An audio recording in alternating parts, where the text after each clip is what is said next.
بسم الله الرحمن الرحیم. السلام علیکم ورحمت الله وبرکاتہ. دا زموږ صدام بی دی. صدام بی یو سوشل اکټیویسټ دی، یو ښه سړی دی، سماجی کارکون دی. د یو پروګرام جوړ کړی دی ایمرجنسي کې پرون، چې پر سړیرو بازار کې موږ د قوم د پاره یو ریلی کوو. ریلی څه ده؟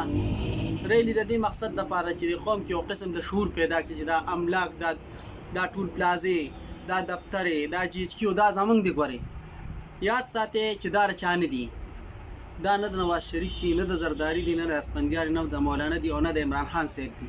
دا زمونږ د قوم دي. دې ته چې څوک نقصان رسوي، زما د قوم، زما د ادارو، زما د پوج، زما د پولیس خلاف دي.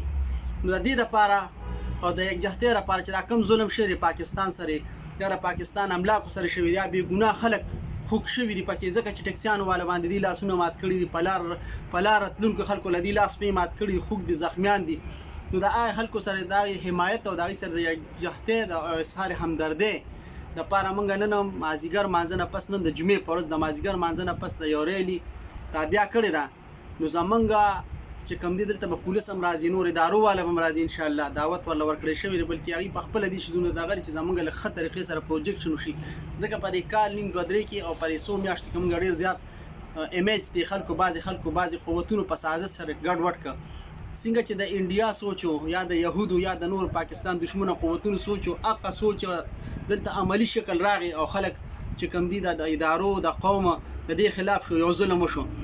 نو د دې ظلم د مخنیوي دپاره او قوم کې د شعور پیدا کولو دپاره صدام بی چې کوم دی دا میشن شروع کړی دی. انشاءالله دا به رواني په مختلفو ځایونو کې.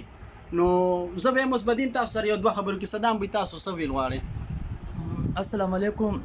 زما د ټولو عوامو ته دا خواست دی چې د مازدیګر لمونځ نه بعد ټول د سړیرو بازار ته راوځي او د خپل پوځ سره اظهار یکجهتي وکړي، او د ملک ته چې کوم نقصان رسېدلی دی په دې باندې به خفګان کوو، او انشاءالله چې د کومو پارټو والي دا یو غیر سیاسي او یو غیر سیاسي پروګرام دی، نو انشاءالله ټول پارټو والا، ټول ملګري چې هغه هرې پارټۍ سره تعلق لري، هرې زندګۍ شعبې سره تعلق لري، انشاءالله هغوی راوځئ او بازار کې به موږ دا ریلي کوو. والسلام. ډېره مهرباني جي، مهرباني.